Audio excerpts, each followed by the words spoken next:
Tab কাণ্ডে আরও 3 জনকে গ্রেপ্তার করল চোপড়া পুলিশের সহযোগিতায় হুগলি ও রানাঘাট থানার পুলিশ। পুলিশ সূত্রে জানা গিয়েছে যে রানাঘাট থানার পুলিশ ধৃত জাহাঙ্গীর আলমকে রাতেই নিয়ে যায়।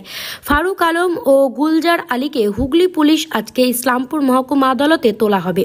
ধৃতরা 3 জনই চোপড়ার সোনাপুর, দাসপাড়া ও ঘিরিনিগাঁও গ্রাম পঞ্চায়েত এলাকার বাসিন্দা।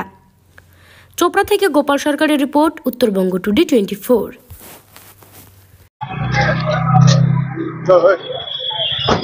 ভাই, তোদের অ্যাকাউন্টে কে টাকা ঢুকিয়েছিল রে? সেটা কে অ্যাকাউন্ট নাম্বারটা কে নিছিল? ওই গভর্নমেন্ট। কি নাম নাম জানি না। নাম আর কেউ আছে? তোকে কত টাকা দিয়েছিল? কত টাকা দিয়েছিল তোকে? আমার অ্যাকাউন্টে 10,000 টাকা। 10,000। তোকে কত দিয়েছিল? কত দিয়েছিল? তোকে কত দিয়েছিল ভাই? তোকে কত দিয়েছিল? এ বল।